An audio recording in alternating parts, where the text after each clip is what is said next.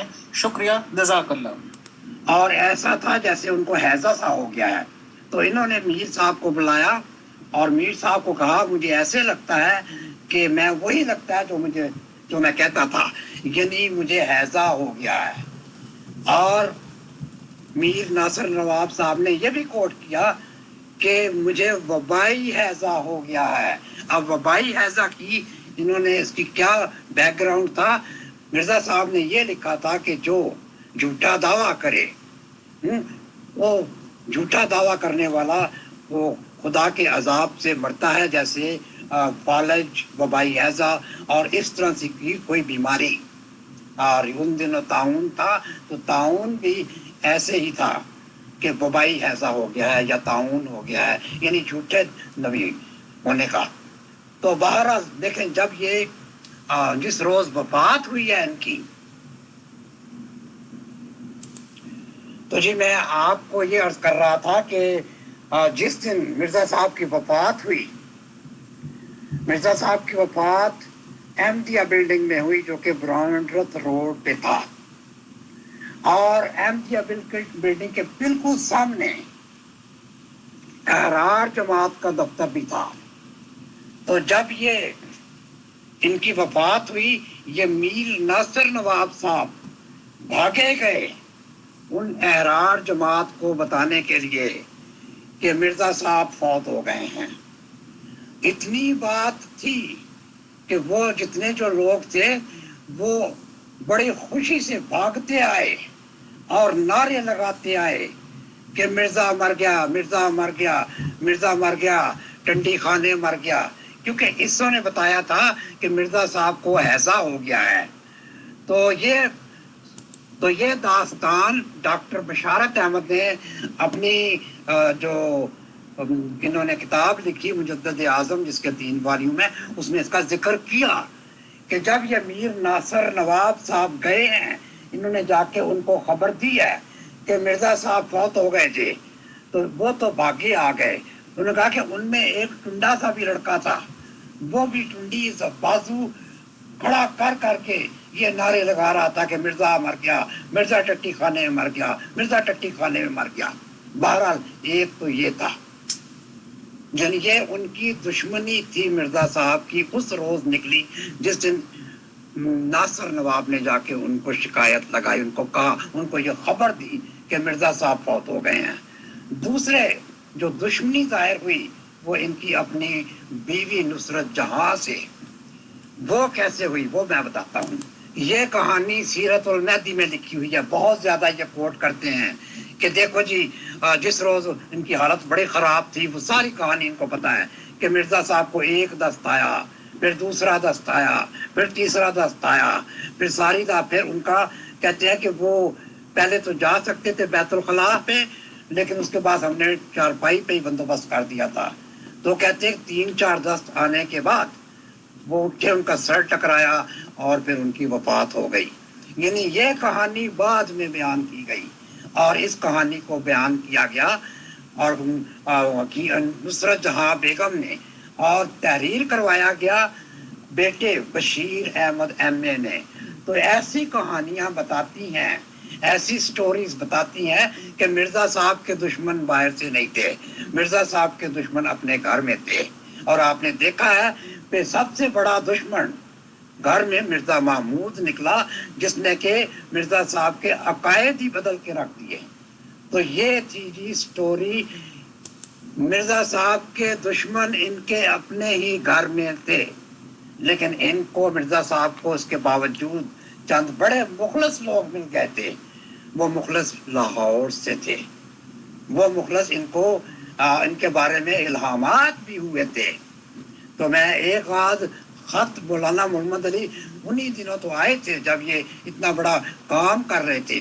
انہیں کی زندگی میں مولانا محمد علی ریویو آف ریلیجن بھی نکالتے تھے، کتابوں کی ٹرانسلیشن بھی کرتے تھے، کیا کہتے ہیں اردو کا قرآن مجید کا اردو اور انگلش ترجمہ بھی، اس کے علاوہ اور بہت سے مضامین، اس کے علاوہ خواجہ کمال الدین تھے اور ڈاکٹر بشارت احمد تھے.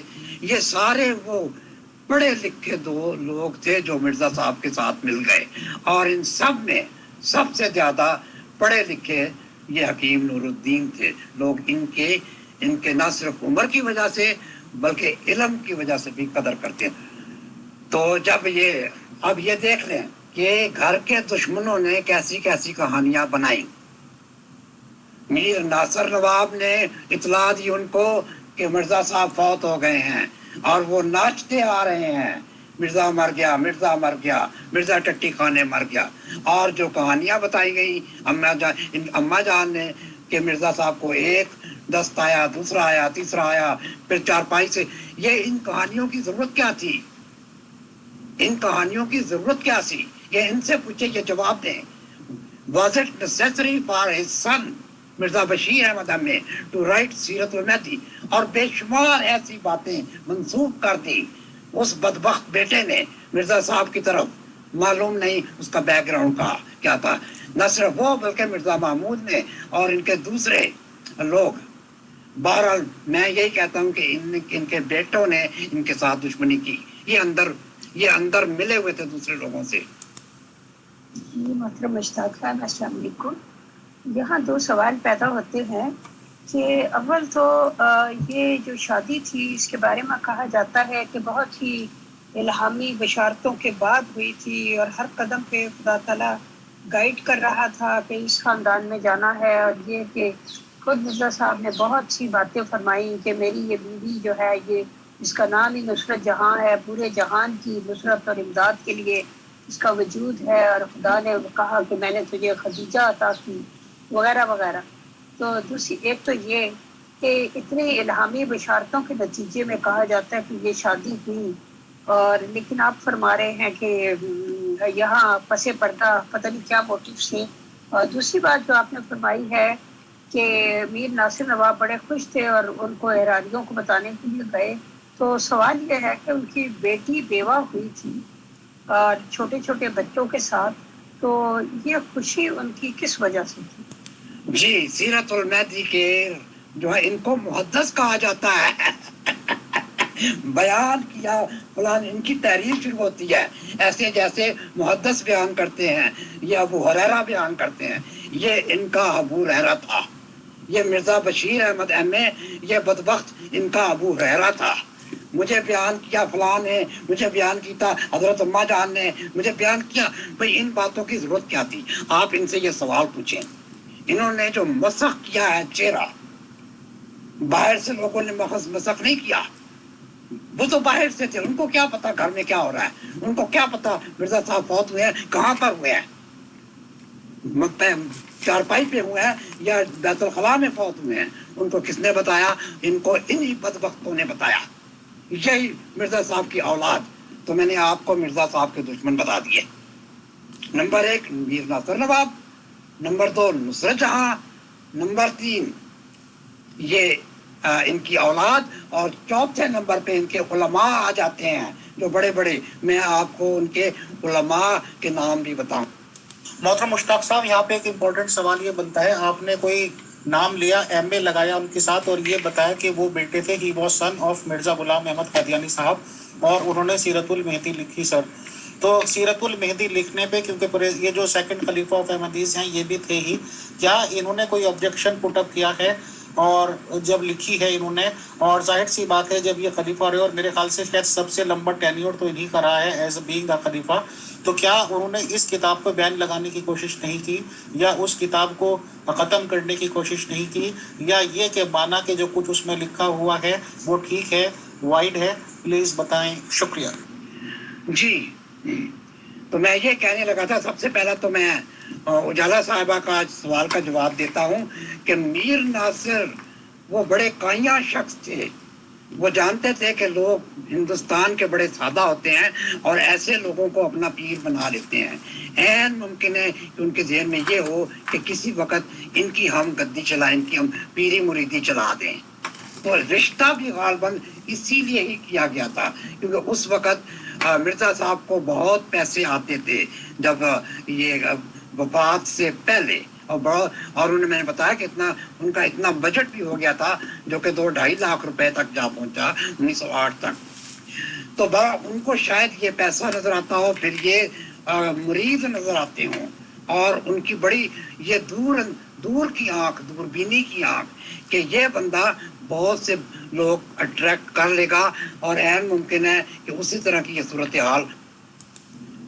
کی صورتحال ہو جائے گی کہ ان مریدوں سے جو پیسہ آتا ہے کسی وقت ہم اپنے قابو میں کر لیں گے. دوسرے آپ نے یہ کہا ہے کہ جی کون خوش ہوتا ہے کہ بیوہ ہو جائیں. تو بھائی مجھے معلوم ہوا کہ جب یہ پیسہ آیا کرتا تھا، پیسہ تو انجمن کے پاس تھا، مولانا محمد علی اس کے سیکرٹری تھے، تو ان کا تو غالباً حکیم نور الدین نے بھی یہ کہا تھا کہ ہمیں تو پتہ ہی نہیں پیسہ کہاں سے آتا ہے، خرچ کہاں ہوتا ہے، یہ انجمن سے پوچھو جا کے. تو بتایا جاتا تھا کہ یہ پیسہ جو ہے، جو یہ انہوں نے یہ کہنا شروع کر دیا تھا کہ مولانا محمد علی جو ہے یہ پیسے کا غبن کرتے ہیں، ان پہ کیا کہتے ہیں بدیانتی کا چارج وغیرہ. تو یہ پیسہ مرزا صاحب کی زندگی میں ہی نصرت جہاں بھی خرچ کر لیتی تھی. اب پتہ نہیں کتنا خرچ کرتی تھی، اتنا نہیں. تو وہ تو حکیم نور الدین کے پاس تو پیسے کا حساب تھا ہی نہیں، پیسہ کا حساب تو انجمن کے پاس تھا. بہرحال وہ پیسہ آ رہا تھا. پھر جب مرزا صاحب فوت ہو گئے ہیں، اس کے بعد یہ انجمن نے ٹیک اوور کر لیا تھا، اور یہ انجمن 6 سال اس نے 6.5 سال کام کیا. اسی لیے ان کے پاس چونکہ پیسہ تھا، مال تھا، یہ لوگ بدظنی کرتے تھے مرزا خاندان کا. اور ناصر نواب یہ جلسے یہ جب یہ جایا کرتے تھے، کیا کہتے ہیں، دورے کر لے، وہ کیا کہتے ہیں دورے کرتے تھے چندے اکٹھے کرنے کے لیے، ضعفاء جو ضعیف لوگوں کے لیے چندہ اکٹھا کیا جاتا تھا، یا بعض اوقات کچھ اسپتال وغیرہ کا چندہ اکٹھا کیا جاتا تھا. تو یہ جا کے کہا کرتے تھے کہ خلافت تو حق تھا اہل بیت کا، چلی گئی نائیوں میں. یہاں یہ بھی ایک دشمنی کا ایک ایلیمنٹ نظر آتا ہے کہ اپنے خاندان کو پروموٹ کر رہے تھے. ان کے سامنے یہ تھا کہ اسلام میں جو خلافت راشدہ ہے، تو انہوں نے کہا کہ جی یہ چونکہ نبی ہیں تو اس لیے ان کے خاندان میں خلافت چلے گی. تبھی تو انہوں نے عقائد میں تبدیلی لانا شروع کر دی، اور جو کیا کہتے ہیں، اللہ پاک آپ کا بھلا کرے، جو رسالت تشہید الاذان کو لکھا گیا، اور اس کے بعد الفضل بھی انہوں نے اپنا رسالہ جو ہفتہ یہ روزنامہ الفضل، تشہید الاذان تو مہینے میں ایک دفعہ چھپتا تھا. اچھا، تو اس میں یہ آرٹیکل تکفیر مسلمین اور یہ سورہ صف میں جو اسمہ آمد کی آیت ہے وہ ان پہ چسپاں کرنی شروع کر دی، اور مرزا صاحب کو بڑا نبی بنانا شروع کر دیا. تو بہرحال اس میں یہ، اور اسی لیے ان کا کلیش ہوتا تھا حکیم نور الدین کے ساتھ. اور اسی لیے جب یہ دیکھا گیا کہ یہ بدظنی کر رہے ہیں، اور یہ کہتے تھے مولانا محمد علی یہ لوگوں کو کہا کرتے تھے حکیم نور الدین کو، اندر جو شکایتی ٹٹو ہوتے تھے وہ کہتے تھے جی یہ مولانا محمد علی آپ کو خلیفہ نہیں سمجھتے. تو بہرحال میں اس بحث پہ اب نہیں جاتا، بہت باتیں ہو گئیں. تو میں یہ کہہ رہا تھا کہ انہوں نے اس طرح بدظنی پھیلائی تھی، لیکن وہ ناصر نواب کو پتا تھا کہ یہ مال ہے. تو بہرحال آپ کہتی ہیں کہ جب بندہ وہ جو اس کے 4-5 بندے، یعنی ان کے بیٹے کتنے 4 بیٹے اور 2 بیٹیاں تھیں، تو وہ ظاہر ہے ان کی موجودگی میں باپ فوت ہو جائے تو ٹھیک ہے، اس میں کوئی شک نہیں. ان خاتون کو ہوتا ہوگا، کیا کہتے ہیں، دکھ ہوتا ہوگا، افسوس ہوتا ہوگا، غم ہوتا ہوگا. میں نہیں یہ کہتا کہ مرزا صاحب فوت ہوئے اور یہ خوشیاں منا رہی تھی، لیکن جو ایکشن میر ناصر نواب نے لیا وہ انتہائی، میں سمجھتا ہوں، بھونڈا تھا. جا کے بتانا ان معاندین کو، احرار جماعت کو، کہ مرزا صاحب حیضہ سے فوت ہو گئے ہیں. تو یہ تھا. اچھا، اس کے بعد ظاہر ہے سارا نظم و نسق انجمن نے سنبھال لیا تھا. تو ان کے حکیم نور الدین کے پاس تو اتنا پیسہ تھا ہی نہیں، انہوں نے جو کچھ تھا ان کو دے دیا. سمجھ گیا. ان کے پاس تو اتنا پیسہ تھا ہی نہیں. تو انجمن نے پھر ان کو غالباً 60 روپیہ مہینہ کے حساب سے ان کا جو ہے وظیفہ مقرر کر دیا. کیونکہ ان کے تو مرزا صاحب کے تو ویسے ہی انہوں نے اپنی زندگی میں لکھ گئے تھے کہ میرے پاس تو جب سے میرے والد فوت ہوئے ہمیں تو اپنے روزی روٹی کی فکر تھی. تو اسی کی فکر تھی کہ اب والد صاحب فوت ہو گئے تو کہاں سے اب آئے گی, وہ پینشن بند ہو گئی. تو کہتے ہیں کہ اس وقت مجھے الہام ہوا علیہ اللہ بکافٍ عبدہ, کہ کیا اللہ اپنے بندے کے لیے کافی نہیں ہے. یہ الہام تھا. تو حضرت صاحب کو پھر کچھ تسلی ہوئی, انہوں نے پھر اس الہام کی وہ کہتے ہیں انگوٹھی بنوائی. وہ بے بیٹا میں اس کہانی میں اس سٹوری میں نہیں جاتا, دیٹس اے لانگ سٹوری. تو اس کے بعد کہتے ہیں کہ جماعت سے اس خاندان کو وظیفہ حکیم نور الدین کے زمانے میں ملتا رہا ہے.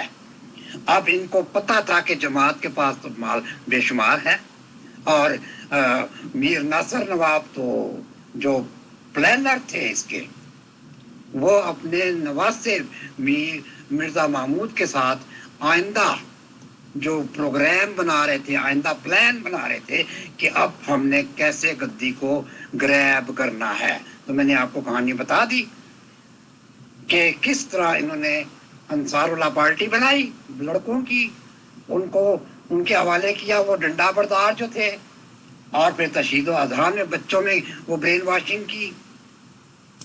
اور اس کے بعد انہوں نے جو اخبار تھے الفضل, اچھا مجھے بتایا گیا کہ جو البدر اور الحکم جو اخبار تھے وہ بھی مرزا محمود کے انڈر تھے. اچھا دوسرے میں آپ کو یہ بھی بتا دوں کہ جو یہ پیغام صلح رسالہ جو کہ لاہور کے اصحاب نے لکھا تھا, یہ حکیم نور الدین کی اپروول سے لکھا گیا. یہ جولائی 1913 میں یہ جاری ہوا, اور سب سے پہلا شمارہ جو پیغام صلح کا تھا حکیم نور الدین نے پہلا شمارہ یعنی پہلی کاپی 5 روپے دے کے خریدی. تو حکیم نور الدین کا کنٹرول یعنی پیغام صلح اور دوسرا باقی جو اخبار تھے وہ تو مرزا محمود اور ان کی پارٹی کے پاس تھے. اور حکیم نور الدین ویسے بھی زندگی کے آخری سال میں فیبل تھے, بیمار تھے, عمر 80 سال سے تجاوز ہو چکی تھی. تو بہرحال اس طرف تو نہیں, لیکن باقی معاملات مولانا محمد علی, خواجہ کمال الدین وغیرہ یہ سنبھالتے تھے. اور دوسرے دوست ڈاکٹر بشارت احمد ہو گئے, آسن امروئی صاحب ہو گئے, بڑے بڑے لوگ. تو یہ جماعت کا نظم و نسق سنبھالتے تھے. وہی ان کی کیا کہتے ہیں جتنے بھی نشر و اشاعت ہوتی تھی, کتابیں چھپتی تھی, تفسیریں, اور وہ کیا کہتے ہیں قرآن مجید کے درس, احادیث کا درس, یہ ان کے ذمہ تھا. تو یہ تھی میں سمجھتا ہوں سٹوری. اور اس سٹوری میں میں نے آپ کو بتا دیا کہ ان کی دشمنی ان کے گھر سے میر ناصر نواب سے شروع ہوئی. اس نے کیا کہتے ہیں اپنے نواسے کو ساتھ ملایا اور اپنی بیٹی کے ساتھ یہ پلاننگ کی. تو اب میں آتا ہوں اگلے ٹاپک کی طرف کہ اگلا مرحلہ کیا ہوگا. اس سے پہلے آپ کے پاس کوئی سوال ہو تو مجھ سے پوچھ لیجئے کہ وہ جی اگر آپ کے پاس کوئی سوال نہیں ہے تو میں اجالا صاحبہ کے وہ دوسرے سے ایک اور بھی سوال انہوں نے کیا تھا کہ کیا وجہ ہے کہ اتنی جو تنظیم اسٹرانگ تنظیم انہوں نے مرزا محمود نے بنائی, ایک اعلیٰ قسم کا ایک بڑا منظم نظام, وہ منظم سا وہ سسٹم انٹروڈیوس کیا, اس کے پیچھے کون تھے. تو میں اس بارے میں یہ کہوں گا کہ مرزا محمود اور ان کے خاندان والے اور یہ میر ناصر نواب ان کے نانا جان یہ بڑے لکی تھے. ان سب کو حکیم نور الدین کی وفات کے بعد وہ سارے کے سارے بنی بنائی جماعت مل گئی, اور اس میں بڑے بڑے عالم بھی تھے, بڑے بڑے عالم تھے, اور جو اندرون خانہ ان کے ساتھ ملے ہوئے تھے سوائے ان لاہور جماعت کے علماء کے. تو میں اب آپ کو اس کے بعد کہ ان علماء نے کیا رول ادا کیا وہ میں بتاؤں گا.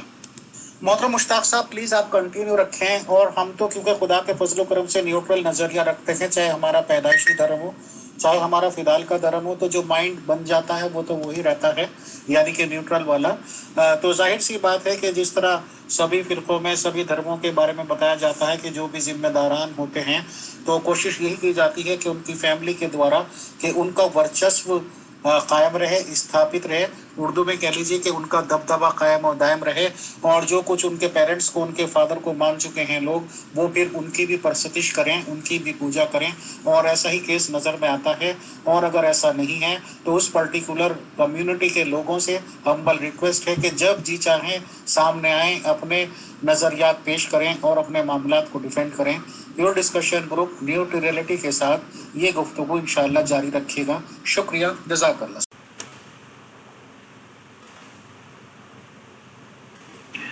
تو جی میں کہہ رہا تھا کہ ان کو تو بنی بنائی جماعت مل گئی حکیم نور الدین کی وفات کے بعد۔ وہ سارے لوگ، اگرچہ ان میں بعض ایسے تھے جو اندر اندر سے حکیم نور الدین اور ان کی موومنٹ کو پسند نہیں کرتے تھے، وہ انڈر گراؤنڈ دشمن تھے، جو کہ کہتے تھے، جو کہ ان کو یہ بتایا کرتے تھے کہ مرزا صاحب نے تو نبوت کا دعویٰ کر دیا، یہ جو اسماعو احمد ہے والی آیت ہے جو مرزا غلام احمد قادیانی پر چسپاں ہوتی ہے، یہ ان کا، اور دوسرے جو ان کو نہیں مانتا وہ کافر، وہ جو مسلمان مرزا صاحب کی بیعت میں نہیں آتا وہ کافر، پکا کافر دار ہے، اور بھی شمار۔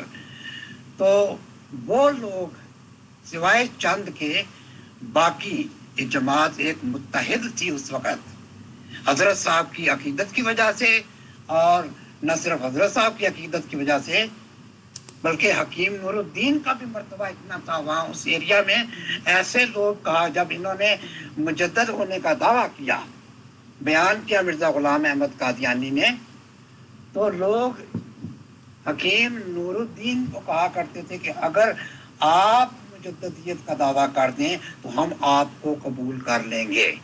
شاید ان کو اتنا ایمان ان پہ مرزا غلام احمد قادیانی پہ نہیں تھا جتنا کہ حکیم نور الدین پر تھا، یعنی اس حد تک بھی کہ اگر آپ یہ دعویٰ کریں کہ آپ مجدد ہیں، اور یہ واقعی ایک ولی اللہ قسم کے تھے، ان کے درس سے تدریس بہت دور دور سنائے کر جاتے تھے، ان کی بہت مشہوری تھی، لوگ باہر سے آ کر ان کے درس قرآن سنتے تھے، درس احادیث سنا کرتے تھے۔ تو بہرحال ان کا یہ تھا۔ تو ان کے ساتھ ان کی ٹیم میں بڑے بڑے علماء، زیادہ تر لاہور سے، میں نے نام دے دیے، اسی طرح قادیان سے بھی ایسے تھے جو کہ بڑے پڑھے لکھے تھے۔ میں ایک اور نام آپ کو پیش کر دیتا ہوں جو میرے ذہن میں آتے جائیں گے۔ ملک غلام فرید صاحب، یہ بھی حضرت صاحب کے کیا کہتے ہیں مسیح موعود کے ساتھیوں میں سے تھے۔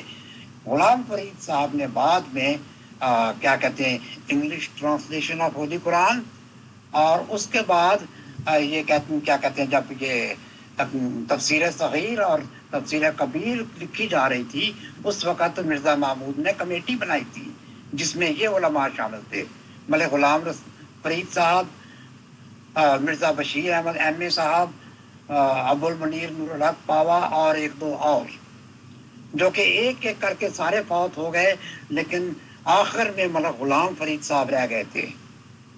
اور یہ ترجمہ اور تفسیر یہ بعد میں لکھی گئی ملک غلام فرید صاحب کی، ان کی آج بھی تفسیر قرآن ہے، ترجمہ انگلش میں بھی ہے۔ تو یہ علماء تھے جو کہ مرزا محمود کو مل گئے۔ لاہور والے تو چلے گئے 1914 میں، جب ان کی انہوں نے ذلت کر دی ان بدبختوں نے، وہ تو چلے گئے چھوڑ چھاڑ کے، انہوں نے تو اپنا مشن وہاں بنا لیا، اپنی جماعت بنا لی، اور وہ سارا جو یہ ان کے ذمہ تھا اس وقت مرزا صاحب کے زمانے میں، یہ ترجمہ قرآن کر رہے تھے، ریویو آف ریلیجن کے ایڈیٹر تھے، اور اس کے بعد انگلش کا بھی ٹرانسلیشن یہ کرتے تھے، تفسیر بھی لکھتے تھے، اور بہت سی یعنی مضامین وہ لکھا کرتے تھے۔ وہ تو انہوں نے وہاں جا کر لاہور میں وہاں سے یہ جاری کر دیا۔ وہ کام اس طرح چلتا رہ گیا۔ اب پیچھے سے جو کام رہ گیا تھا، یہ کام تو کیا تھا، وہ جو ان کے جو وہ سارے ان میں وہ سارے باقی جو لاہور کے جو نہیں، باقی وہ ان کے ساتھ اس کو ایک بڑی تنظیم کی شکل دے رہے تھے، اور اسی تنظیم ان کے مشیروں میں بڑے ٹاپ کے بندے تھے. مرزا صاحب کو بہت ٹاپ کے لوگ ملے. میں نے آپ کو بتایا نا کہ حکیم نور الدین نے جو خط لکھا تھا خواجہ کمال الدین کا، خواجہ کمال الدین کو 2013 میں 13 مئی 2013 میں، کہ اللہ تعالیٰ نے مرزا کو کیسے کیسے لوگ عطا کیے، کیسے کیسے، یہ کیوں؟ یہ اللہ کا فضل تھا، اللہ کا فضل تھا، اللہ کا فضل تھا. افسوس ان سے زیادہ فائدہ نہیں اٹھایا گیا قادیانی جماعت نے، بلکہ ان کو تو وہاں سے نکلنے پہ مجبور کر دیا، کیونکہ ان کی موجودگی میں یہ جو ان کے پلان تھے وہ کامیاب نہیں ہو سکتے تھے. بہرحال جو ہی خلافت کی گدی ان کے ہاتھ میں آتی ہے، بس جی ان کے تو پھر وارے نعرے ہو جاتے ہیں. میں نے کل کہا تھا کہ میر ناصر کی ایک اور دشمنی سامنے آئی جب سب سے پہلے جو نور ہسپتال میں یہ کھڑے ہو کے نواب میر ناصر نے مرزا محمود کا نام لیا، اور اس کو پھر مولوی محمد حسن امروہی صاحب نے سیکنڈ کر دیا، یا انہوں نے اس کا اعلان کر دیا. اور پھر اس کے بعد جو نعرے لگے ہیں، میں حیران رہ گیا کہ اس بدتمیز، یہ وہ بدتمیز لوگ تھے جن کے بارے میں مرزا صاحب یہ کہا کرتے تھے کہ میری جماعت کے اکثر جو بیعت کنندگان ہیں وہ سوکھی لکڑیاں ہیں.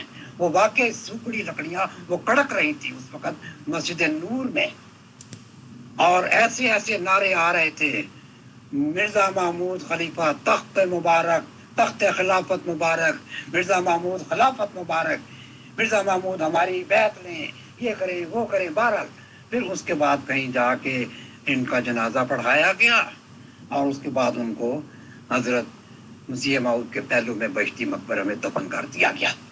اب ان کے ہاتھ میں ہر چیز آ چکی تھی. وہ تو بیچارے جان چھڑا کے، یعنی اپنی جان بچا کے نکلے تھے. یہ تو ان کے پیچھے ان کے جانی دشمن ہو چکے تھے. مولانا محمد علی کے خلاف اس قدر نفرت پھیلائی گئی، لاہور جماعت کے خلاف اس قدر نفرت پھیلائی گئی. میں کسی وقت آئندہ وہ اگر میں نے شروع کر دیا تو یہ ٹاپک بہت لمبا ہے کہ کس قدر نفرت انگیز انہوں نے خطبے مولانا محمد علی کے خلاف دیے، انہوں نے خطبے حکیم نور الدین کی اولاد کے خلاف دیے، انہوں نے خطبے دیے خواجہ کمال الدین کے خلاف. تو یہ وجہ تھی کہ قادیانی جماعت میں لاہوری جماعت کے خلاف ایک نفرت پھیل چکی تھی.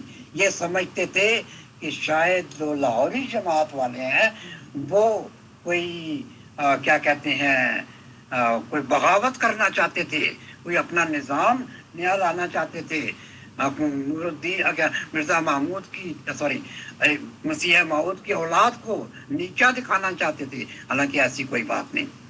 ان کے پاس بڑے بڑے عالم تھے، عالم ادھر بھی تھے، اس میں کوئی شک نہیں ہے، لیکن جو مرزا محمود کے ساتھ جو علماء تھے انہوں نے علم کا ناجائز استعمال کیا، ان کو نیگیٹو رنگ میں پیش کیا.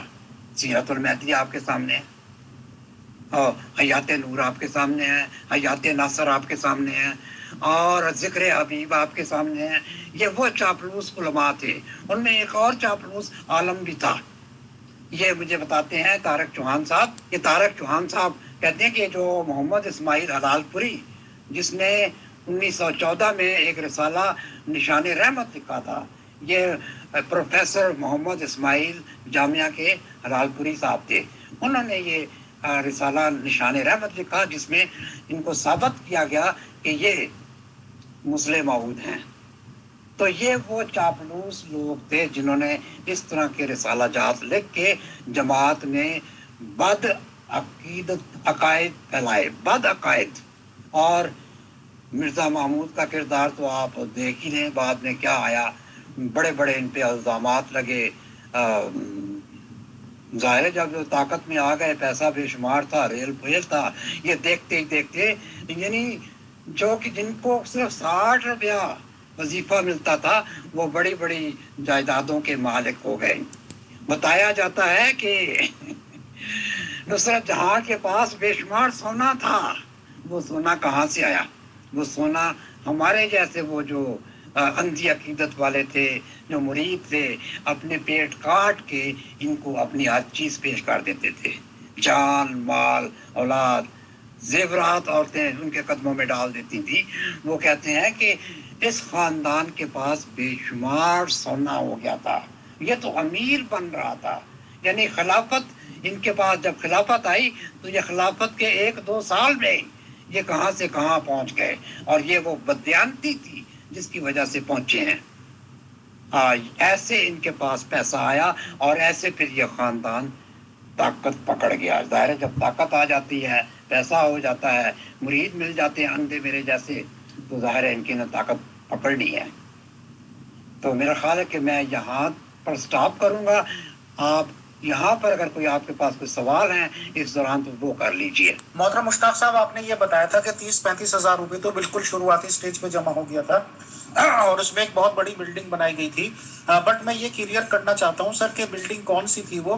کیا وہ یہ جو مسجد بہت بڑی دکھائی جاتی ہے فوٹو وغیرہ میں، جس میں یہ اصلاح پسند والے بھی اپنے فوٹو کے پیچھے بیک گراؤنڈ اسے بھی دکھاتے ہیں، یا قادیان سینٹر یا جو کچھ ہوگا، تو آخر وہ کون سی بلڈنگ تھی؟ کیا اسی بلڈنگ میں تھی؟ اور ظاہر سی بات ہے کہ شروعات میں ہی اتنے زیادہ عقیدت مند یا پیسہ دینے والے مل جاتے ہیں تو ظاہر سی بات ہے کہ پھر ملتے چلے جاتے ہیں، اور ریڑھ کی ہڈی، بیک بون تو پیسہ ہی ہوتا ہے کسی بھی سنگٹھن کو چلانے کے لیے، اور اگر شروعات میں اتنے اچھے معاملات ملنے لگے تو بنیوں میں کہا جاتا ہے کہ بونی اچھی ہو گئی۔ تو بتائیں کون سی بلڈنگ تھی؟ شکریہ، جزاک اللہ۔ جی، مرزا صاحب کے زمانے میں تو ایک بڑی مسجد بن رہی تھی جس کا نام تھا مسجد مبارک۔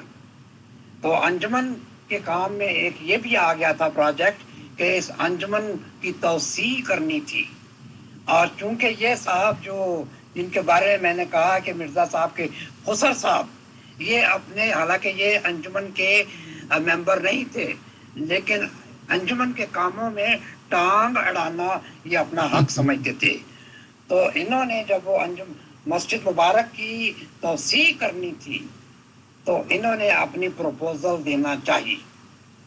وہ کیونکہ ظاہر یہ نقشہ نویس تھے، اوورسیئر تھے، جو بھی تھے، تو یہ بات انجمن نے کیا کیا کہ رپورٹ کر دی مرزا صاحب کو، یعنی ان کے سسر صاحب کو، مسیح موعود کو۔ میں غلط کہہ گیا۔ تو میں کہہ رہا تھا کہ اس کی توسیع جب ہونی تھی مسجد مبارک کی تو انہوں نے ٹانگ اڑائی اور انہیں اس کی توسیع میں بہرحال اپنی کو سفارشات پیش کرنا چاہیے۔ تو انجمن نے یہ بات مسیح موعود مرزا غلام احمد کو بتا دی کہ اس طرح میر ناصر جو ہیں وہ اس میں توسیع میں اس طرح کی پروپوزل دینا چاہتے ہیں۔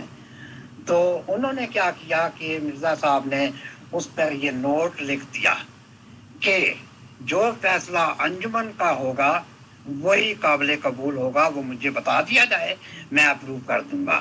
بہرحال میر ناصر کو انہوں نے دخل اندازی کرنے سے منع کر دیا۔ اسی طرح بتایا جاتا ہے کہ وہاں کچھ اور بھی لنگر خانہ بھی تھا شاید اس زمانے میں۔ لنگر خانہ کی پہلے بھی تو بلڈنگز تھی وہاں پر، پہلے پرانی بلڈنگ تو چلی آ رہی تھی۔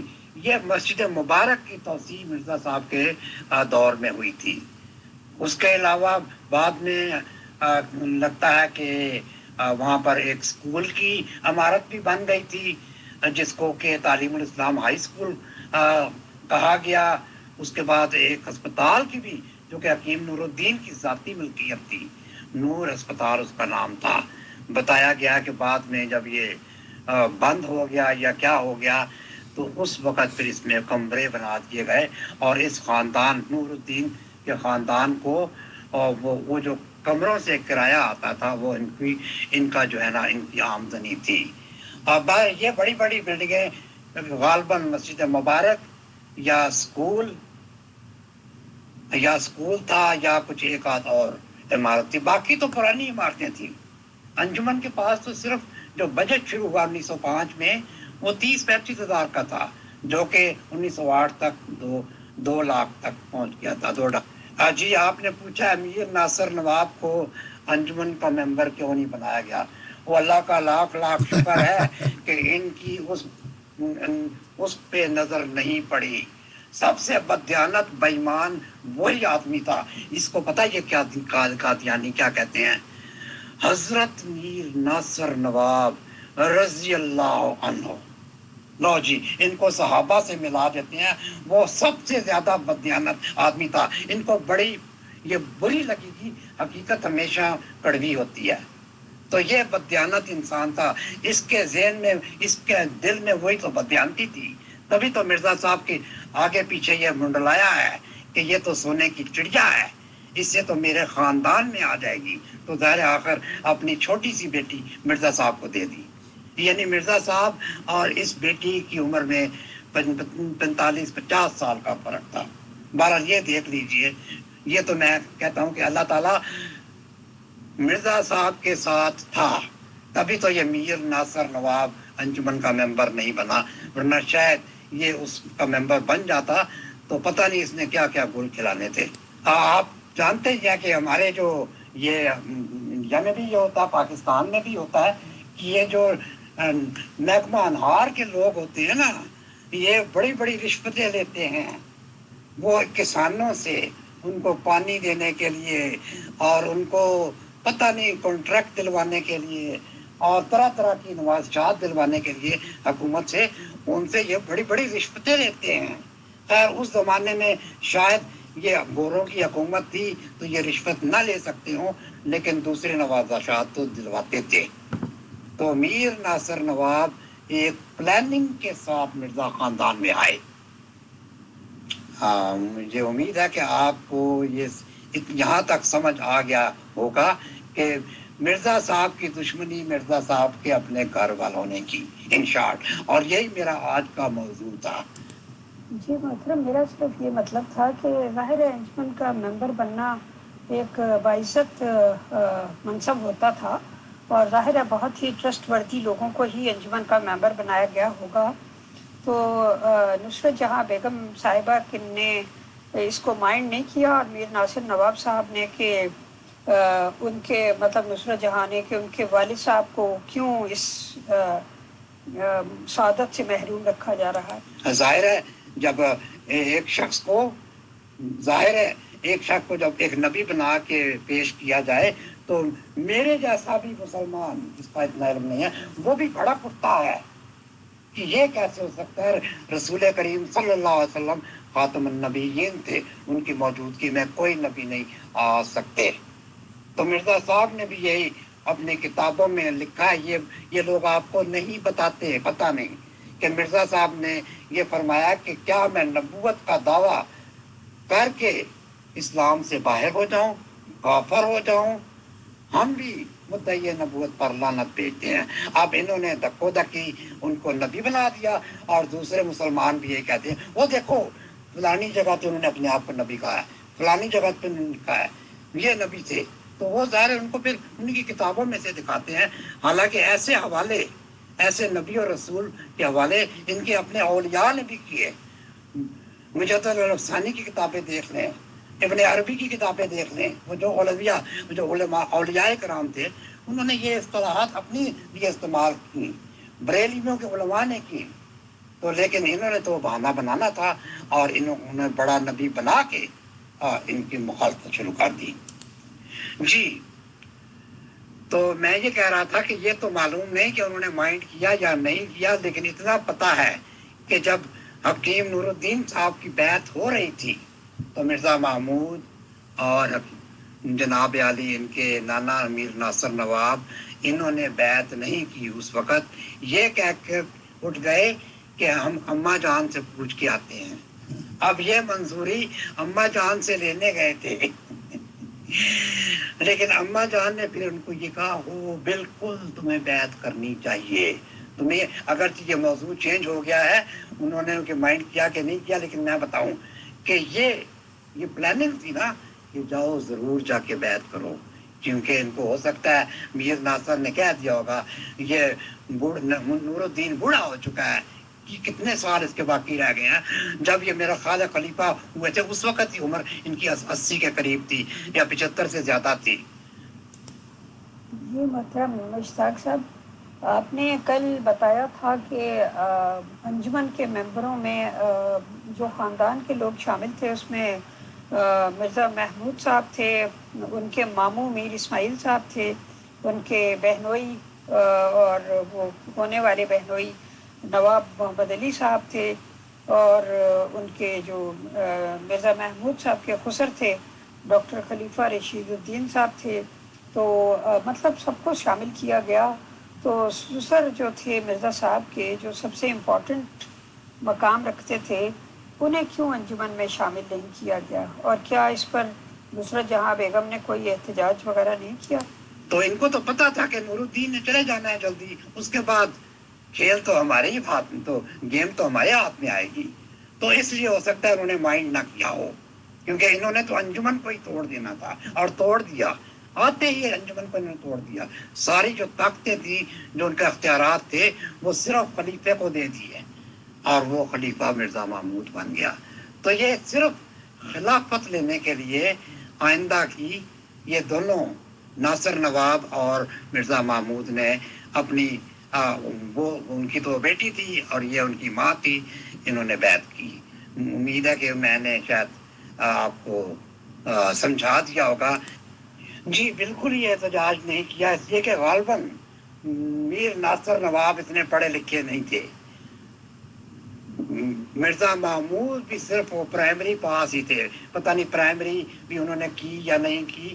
وہ تو اپنے باپ کی وجہ سے خلیفہ بن گئے، لیکن مجھے ایسے اپنے باپ ہی کی وجہ سے وہ انجمن کے ممبر بھی بن گئے. باقی لوگ پڑھے لکھے تھے. ان میں میر اسماعیل صاحب وہ ڈاکٹر تھے. اسی طرح جو تھے خلیفہ رشید الدین، یہ اپنے مقام اپنے ایریا میں بہت بڑے تھے، یعنی پڑھے لکھے لوگ تھے. یہ اس قابل نہیں تھے کہ ان کو کوئی عہدہ دیا جاتا. ہاں مرزا صاحب نے اسی انجمن کے جو قوانین جو بنائے اس میں یہ لکھا گیا کہ یہ انجمن خالصتاً مخلص دیانتدار لوگوں کے لیے ہوگی.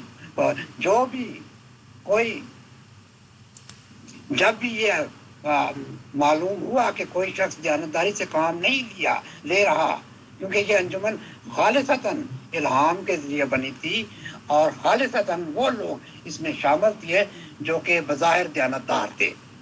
اور اسی لیے آپ نے یہ شرط بھی لکھ دی اس میں کہ اگر کوئی اس دوران انجمن کے کسی ممبر میں کوئی بددیانتی دیکھتا ہے یا کوئی ممبر بددیانتی سے کام لیتے ہیں تو ان کو یہ انجمن فوراً نکال سکتی ہے، اور نکال دے، بلکہ ان کی جگہ پارسا لوگ لائیں، ان کو یہ ممبر بنائیں. عین ممکن ہے ان دنوں مرزا صاحب کو شاید پتا ہو کہ یہ بندہ جو میرا خسر ہے یہ تو کسی اور چکر میں ہے، تو اس کو انجمن کا ممبر نہیں بنایا. یہ دیکھ لیجئے. تو جی انجمن تو دوسرے دن ہی ٹوٹ گئی تھی. جس دن مرزا محمود تخت پہ بیٹھ گئے، تخت خلافت ان کو مل گیا، ان کو بنے بنائے مرید مل گئے، ان کو بنے بنائے ان کی لونڈیاں مل گئی، خادم مل گئے، خزانہ مل گیا. بھئی ان کو اور کیا چاہیے تھا؟ انہوں نے تو سب سے پہلے یہ کام کیا کہ انجمن کو ڈیزالو کر دیا.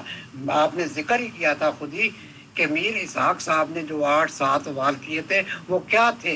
وہ یہی تھے کہ انجمن کا مرزا صاحب کی وفات کے بعد پوزیشن کیا ہوگی، خلیفے کا اختیارات کیا ہوگا، خلیفے کے اختیارات کیا ہوں گے، انجمن کے ممبران کا اختیارات کیا ہوں گے، خزانے کے متعلق تھا، مالی معاملات کا.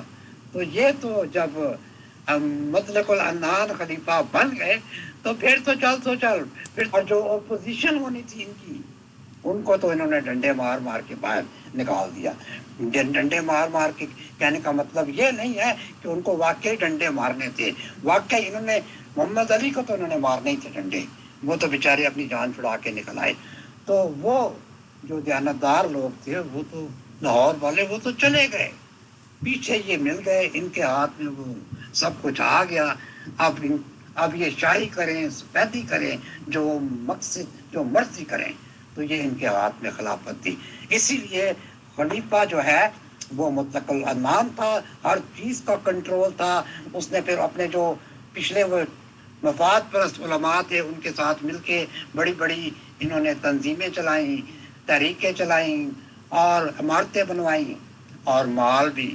کہتے ہیں کہ اپنی خلافت کے چند سالوں میں وہ خلیفہ مرزا محمود, جس کو صرف 60 روپیہ حکیم نور الدین مشاہرہ دیا کرتے تھے, وہ جائیدادوں کا مالک بن بیٹھا. وہ جائیداد وہ کہاں سے آئیں؟ یہ کہتے ہیں جی برکات آ گئی. جب آپ نے کسی کو اکاؤنٹیبلٹی دینی ہی نہیں ہے, کسی کو بتانا ہی نہیں ہے پیسہ کہاں سے آ رہا ہے, کہاں جا رہا ہے, دکھاوے کے لیے 4 مساجد بنا دی, دکھاوے کے لیے کچھ مال بنا دیا. مثال کے طور پہ آپ کو 1000 روپیہ آتا ہے, تو 1000 میں سے اگر آپ نے 100-150 خرچ بھی کر لیا ہے دکھاوے کے لیے, باقی تو جیب میں گیا نا.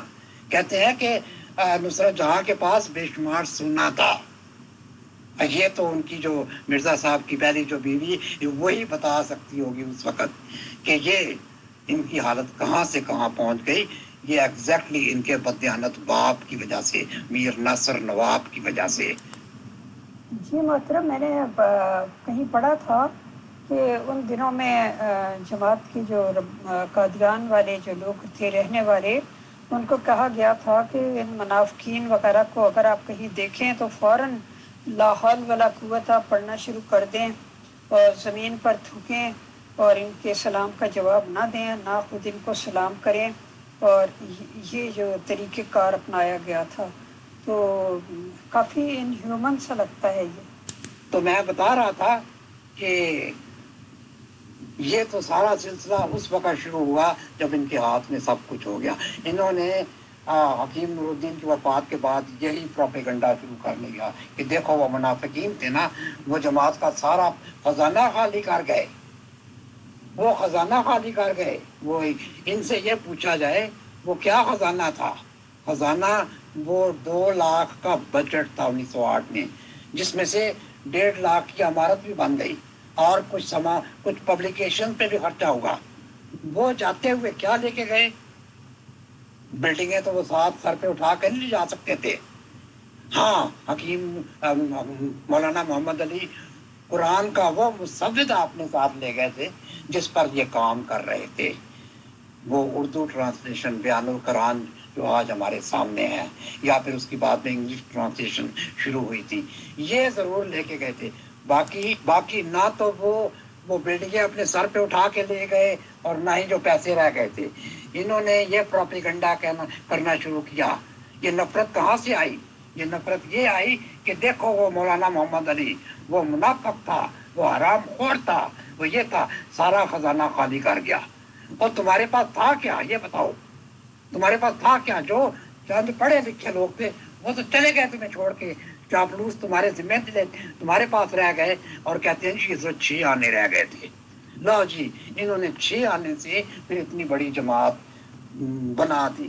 یہ اس قدر احمق ہیں, یہ نہیں سمجھتے کہ وہ جو اتنی بڑی جماعت تھی وہ مرزا محمود کو دیکھ کے نہیں آئی تھی, وہ حکیم نور الدین کو دیکھ کے نہیں آئی تھی, وہ ان کے والد مرزا غلام احمد قادیانی کو دیکھ کے آئی تھی. ان میں بہت بڑے نیک لوگ بھی تھے, لیکن چونکہ انہوں نے ڈراوا ڈال دیا تھا وہ بیچارے ڈر کے سہنے. اور یہ پروپیگنڈا یہ اتنا پھیلایا گیا, ہر جلسے پہ ہر جمعے پہ ان کے خلاف خطبے دیے جاتے تھے, ان کو منافق, ان کو پتہ نہیں کیا کیا. بہرحال مولانا محمد علی نے وہاں جا کے لاہور پہ ان کے خطبات کا جواب بھی دیا. عقائد بھی ان کا کہ آپ لوگوں نے یہ عقائد جو بنائے ہیں یہ آپ کو یا تو پھر جب تک آپ یہ اجرائے نبوت کا عقیدہ اپنائیں گے, جب بھی یہ اپنائیں گے آپ کو یا تو اسلام سے نکلنا پڑے گا اور نیا مذہب بنانا پڑے گا. یہ ان کو نصیحت کیا کرتے تھے, اس لیے کہ ان کو پھر بھی اپنے مرشد کی اولاد کہا کرتے تھے. ان کے دل میں پھر بھی کوئی نرم گوشہ تھا مولانا محمد علی کے دل میں. ان کو کہا کرتے تھے کہ یہ عقیدہ اجرائے نبوت بہت خطرناک ہے, تم نے یہ اپنایا تو یا تو تمہیں ایک نیا مذہب بنانا پڑے گا, یا پھر تمہیں اس عقیدے کو چھوڑ کے مسلمانوں میں آنا پڑے گا. یہ تمہارا عقیدہ نہیں چل سکتا. آج یہ دیکھ لیں، آج اللہ کے فضل سے آوازیں آ رہی ہیں، آپ کو بھی آ رہی ہیں کہ ہم تو ان کو کافر نہیں سمجھتے جو مرزا صاحب کو نہیں مانتے. دیکھیں یہ ایسے چالاک لوگ ہیں، ان کا وہ عقیدہ نہیں چل سکا، نہ چل سکے گا. الٹیمیٹلی ان کو اسلام میں آنا ہوگا. نہیں آئیں گے تو پھر بہائیوں کی طرح یہ نیا مذہب بنا لیں. They are free to make it, کیونکہ ان کے پاس نبی بھی ہے، ان کے پاس وہ محدثین بھی ہے، وہ بشیر احمد ایم اے، وہ محدث ان کا اور بہت سارے. تو یہ اپنا نیا مذہب بنا لیں، جو کہ نہیں بنائیں گے. جس روز یہ غلطی کریں گے، میں دعوے سے کہتا ہوں 90% لوگ ان کو چھوڑ جائیں گے. وہ ان کو قبول ہی نہیں کریں گے. وہ مرزا صاحب کو آج بھی کہتے ہیں، دیکھیں نا اب انہوں نے کہنا شروع کر دیا کہ جی مرزا صاحب تو ولی اللہ تھے. میرے جیسے عقیدے اپنا دیے، جیسے میں نے آخر پڑھ کے چھوڑے ہیں نا عقیدے. میں نے پڑھ کے یقین کہ وہ مرزا صاحب نے نبوت کا دعویٰ کبھی نہیں کیا. ہاں وہ ولی اللہ تھے، اور ولی اللہ ایسی ٹرمز استعمال کرتے ہیں اپنے لیے، اور ان کی ٹرمز کو ماننا کسی مسلمان کے لیے حجت نہیں، ان کے اپنے لیے ہیں. انہوں نے اپنے آپ کو نبی چھوڑ کر خدا بنا دیا ہے، تو جواب انہوں نے دینا ہے، ہم نے نہیں دینا. لیکن یہ چونکہ انہوں نے وہ کہتے ہیں نا اپنی انا کا مسئلہ بنا لیا ہے، یہ اب تکبر میں آ چکے ہیں. اب تکبر، اب یہ نہ یہ اس عقیدے کو اگل سکتے ہیں، نہ یہ عقیدے کو نگل سکتے ہیں. تو یہ تو درمیان میں پھنس گئے. مسلمان ان کو ان کی چترول کرتے رہیں گے جب تک کہ یہ مرزا صاحب کا امیج صحیح نہیں بتائیں گے بطور جماعت کے. لاہور جماعت چھوٹی جماعت ہے، لیکن وہ اپنا فرض پورا کر رہی ہے. وہ بتا رہی ہے ان کو کہ مرزا صاحب نے کبھی بھی دعوی نبوت نہیں کیا. اگر انہوں نے لکھا ہے تو اپنی اصطلاحات لکھی، اپنی ایکسپلینیشن دی ہیں. ان کا دعویٰ ذلی بروزی. اب مصیبت ہے یہ ذلی بروزی کو بھی تو نہیں سمجھتے. یہ بہرحال انہوں نے اتنی آسانی سے یہ عقیدہ چھوڑنا نہیں ہے، اتنی آسانی سے عقیدہ نہیں چھوڑنا. تو میرا ذاتی خیال ہے کہ میں نے آج تک آپ کو ایک تفصیل سے اور کیا کہتے ہیں بریفلی میں نے وہ ایک مختصراً تحریر یا ہسٹری بتا دی کہ یہ کیسے ہوا. اب آئندہ انشاءاللہ جب یہ خلافت شروع ہو گئی ہے مرزا محمود کی، اب ہم اس پہ مزید تفصیلات سے بات کریں گے کہ اس کے بعد مزید کیا نفرتیں پھیلائی گئیں. یہ کہیں تو آئندہ جو کل پرسوں سٹنگ ہو اس میں اس کی خلافت حکیم نور الدین کی تو میں نے ذکر کر دیا. اب مرزا محمود کی جو خلافت شروع ہوتی ہے اس کے بارے میں نیکسٹ ٹائم وہ ذکر کریں گے. تو اس دوران اگر آپ کے پاس کوئی سوال آئے حکیم نور الدین کی خلافت کے متعلق یا مرزا صاحب کے متعلق، اگر کوئی آپ کے ذہن میں اب بھی سوال آئے تو پوچھ سکتے ہیں، پھر تاکہ ہم آئندہ مرزا محمود کی خلافت سے شروع ہوں گے. پھر یہ ذکر نہیں کریں گے پچھلی مرزا غلام احمد قادیانی اور ان کی حکیم نور الدین کی خلافت کا، کیونکہ یہ میرا خیال ہے میں نے سارا کمپلیٹ کر دیا ہے. اور اس میں اپنی طرف سے میں نے کوئی بات نہیں کی. میں نے یہ جتنی بھی، میں پھر بتا دوں، یہ جتنی بھی میں نے آپ کو تاریخ پیش کی ہے یہ لاہوری جماعت کی کتاب مجاہد الکبیر، حقیقت الاختلاف اور مجدد اعظم اور اس طرح چھوٹی موٹی دوسری کتابیں وہ ان سے دی ہے. اللہ کا لاکھ لاکھ شکر ہے میں نے ان کی کتابیں اتنی نہیں پڑھی کیونکہ مجھے ان سے نفرت ہو گئی. جب ان کے عقیدے میں نے دیکھے کہ یہ تو نبی کہہ رہے ہیں تو میرے دل میں قدرتی طور پہ نفرت آ گئی. میں نے کہا رسول پاک کے بعد کوئی بھی نبی پیدا نہیں ہو سکتا. تو میں نے ان کا پھر وہ پڑھنا ہی چھوڑ.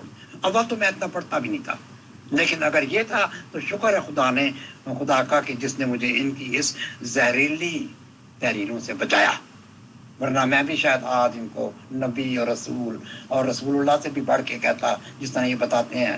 تو بہرحال شکر ہے خدا کا، اللہ پاک نے میری گائیڈنس کی اور میں اب میرا ضمیر بہت صاف ہے کہ میں ختم نبوت پر پورا ایمان رکھتا ہوں. میرا خیال ہے اس سے زیادہ اور میں آپ لوگوں کو کیا جی سر اگر کوئی اور سوال ہو اجالا صاحبہ کی طرف سے یا آپ کی طرف سے تو آپ ابھی میں یہی ہوں، آپ مجھ سے پوچھ سکتے ہیں. تو